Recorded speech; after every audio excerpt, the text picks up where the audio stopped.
बहुत बहुत स्वागत है सभी का हमारे यूट्यूब चैनल सोर्स मीडिया में। मैं राज देख रहे हैं source media YouTube channel. Bihar university Muzaffarpur 19 से 22 के पार्ट 3 के तमाम छात्र छात्राएं सीएलसी आवेदन के लिए बहुत सारे मैसेज आ रहे थे कि सीएलसी के लिए आवेदन किस तरीके से करना है, इस वीडियो बनाई जाए। तो तमाम छात्र छात्राएं, सीएलसी का जो मामला है ये कॉलेज लेवल का है और हर कॉलेज में आवेदन करने का जो है कि तरीका थोड़ा अलग है। हम बात करेंगे कि कौन कौन चीजें जो है वह कॉमन है, जो सभी पे लागू होगा, साथ ही कौन कौन चीजें हैं जो आपके कॉलेज के ऊपर डिपेंड करता है। सबसे पहले तो आपको अप्लाई करना है सीएलसी के लिए। ये सभी को करना है जो भी छात्र छात्राएं सीएलसी लेना चाहते हैं। सीएलसी अप्लाई आप तभी कर पाएंगे जब आपके पास ओरिजिनल पार्ट 3 का मार्कशीट हो, उसके बाद से प्रोविजनल आपको मिल गया हो, तभी जाकर के आप ऑनलाइन अप्लाई कर सकते हैं या ऑफलाइन अप्लाई कर सकते हैं। अप्लाई दो तरीके से होगा सीएलसी के लिए। हो सकता है कहीं आपके कॉलेज में व्यवस्था हो कि ऑनलाइन सीएलसी के लिए अप्लाई करवाए, तो वो ऑनलाइन आपको अप्लाई करना होगा।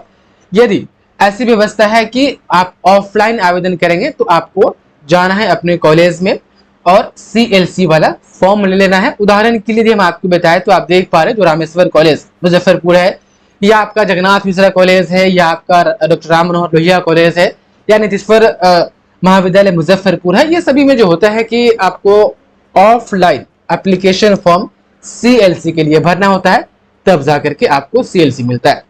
आप देख पा रहे हैं ये फॉर्म में जो है कि यदि हम रामेश्वर कॉलेज का देखें और तमाम छात्र छात्राएं इतना ध्यान देंगे कि जिस भी कॉलेज में बिहार यूनिवर्सिटी के ग्रेजुएशन का पढ़ाई होता है वहां पर इंटर का भी पढ़ाई होता है और सभी के लिए एक ही फॉर्म है। तो यहाँ पर आप देखेंगे ये रामेश्वर कॉलेज का फॉर्म है। तो किसी छात्र छात्रा को यदि इंटर का सीएलसी चाहिए तो उसके लिए भी यही एप्लीकेशन फॉर्म दिया जाता है। मोटा मोटी भरना क्या है आप देख पा रहे, ऊपर मोबाइल नंबर है। इस फॉर्म का जो चार्ज है वह 50 रुपये है। उसके बाद से आप देख पा रहे नेम जो है कि यहाँ पर आप देखेंगे तो कैपिटल लेटर में भरना है, अंग्रेजी में भरे तो अच्छा है, पूरा स्पेलिंग के साथ सभी कैपिटल लेटर होने चाहिए। उसके बाद से फादर या गार्जियन नेम आप देख पा रहे। उसके बाद से क्लास टीडीसी पार्ट 3 आप डाल सकते हैं। उसके बाद से फैकल्टी में आर्ट साइंस कॉमर्स जो भी है आपका उसमें आप टिक मार दे। उसके बाद से क्लास रोल नंबर, ध्यान रहे ये क्लास रोल नंबर जो है कि आपके रसीद पर होगा या रजिस्ट्रेशन स्लिप मिला होगा तो उस पर होगा, तो क्लास वाला रोल नंबर यहाँ पर डालेंगे। उसके बाद से सेशन 19 से 22 आपका हो जाएगा। उसके बाद से आप देख पा रहे हैं यहाँ पर यूनिवर्सिटी एग्जाम रोल नंबर जो आपके पार्ट 3 जो मार्कशीट पर आपका रोल नंबर है या एडमिट कार्ड पर है वो जो है आपको यहाँ पर डालना है, ध्यान दे यहाँ पर। उसके बाद से जो रजिस्ट्रेशन नंबर है, ये रजिस्ट्रेशन नंबर जो आपके पार्ट 3 का रजिस्ट्रेशन नंबर है वो यहाँ पर रजिस्ट्रेशन नंबर डालना है। उसके बाद से आप देखेंगे तमाम छात्र छात्राएं तो जो ईयर है यहाँ पर ईयर आपको रजिस्ट्रेशन वाला ईयर डालना है। तो यदि आप 19 से 22 के हैं तो आप यहाँ पर 2019 डालेंगे रजिस्ट्रेशन ईयर। यदि आप 18 से 21 के हैं और 19 से 22 के साथ आपने क्लियर किया है तो यहाँ पर 2018 डालेंगे। और एग्जामिनेशन पासिंग ईयर जो है 19 से 22 के तमाम छात्र छात्राएं, आपका रिजल्ट जो हुआ 2023 में आया है तो एग्जामिनेशन पासिंग ईयर यहाँ पर 2023 लिखेंगे। उसके बाद से सर्टिफिकेशन ऑफ नो ड्यूज, ये एग्जाम सेक्शन आप देख पा रहे account section, NCC, physics department, chemistry department.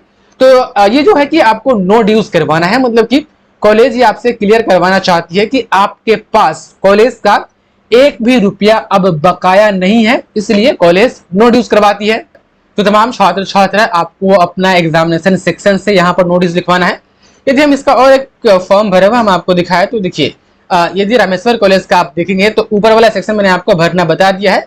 उसके बाद ये जो नीचे वाला सेक्शन है सर्टिफिकेशन ऑफ नो ड्यूज, इसमें आप देख पा रहे कैंडिडेट को एक जगह भी ये 1 से लेकर के 10 तक में कहीं पर भी अपना पेन नहीं चलाना है। ये नो ड्यूज करना आपके कॉलेज का काम है। एग्जामिनेशन सेक्शन से लेकर के अलग अलग डिपार्टमेंट तक आप देख पा रहे कॉलेज लाइब्रेरी, एनसीसी डिपार्टमेंट और जो आपका सब्जेक्ट होगा उसका डिपार्टमेंट आप देख पा रहे। उसके बाद से आपको जो है कि यहाँ पर नीचे सिग्नेचर करना है। नीचे सिग्नेचर करने के बाद यदि हम आरएस कॉलेज की बात करें तो आपको जो है कि इसके साथ पार्ट 3 का जो ओरिजिनल मार्कशीट है उसका जेरॉक्स लगाने के साथ काउंटर पर जाकर के आपको ये रसीद कटवाना है। रसीद के लिए भी आपको 50 रुपये देने होंगे। उसके बाद से ये रसीद आपको संबंधित कॉलेज में जमा करना है, तब जाकर के आपको सीएलसी मिलेगा। और ऐसा नहीं है कि हाँ हर कॉलेज का नियम ही है। कॉमन चीज ये है कि हाँ आपको सीएलसी के लिए आवेदन करना होगा। आपके कॉलेज में ऑफलाइन या ऑनलाइन जो कि फॉर्म फिलअप हो रहा होगा उस फॉर्म को फिलअप करके उसके साथ पार्ट 3 का मार्कशीट लगाना होगा, जेरॉक्स। मार्कशीट लगाने के बाद जो जो डिपार्टमेंट अलग अलग है आपके कॉलेज में वहां से जो कि नो ड्यूज करवा करके वेरीफाई करवा करके जहां भी जिस भी काउंटर पर जमा होता होगा वहां पर जमा करना होगा। उसके बाद से आपको उसी दिन या अगले दिन आपको CLC जो है आपको दे दिया जाएगा। CLC के लिए कुछ चार्ज भी हो सकता है, आपको देना पड़ेगा। तो तमाम छात्र छात्रा CLC के लिए आप इस तरीके से आवेदन कर सकते हैं और CLC आपको तभी मिलेगा जब आपके पास ओरिजिनल पार्ट 3 का मार्कशीट आ गया होगा। तो मोटा मोटी यही है, आप जाकर के CLC अपने कॉलेज से ले सकते हैं पार्ट 3 मार्कशीट प्रोविजनल लेने के बाद। बहुत बहुत शुक्रिया आपका शुरू को देखने के लिए।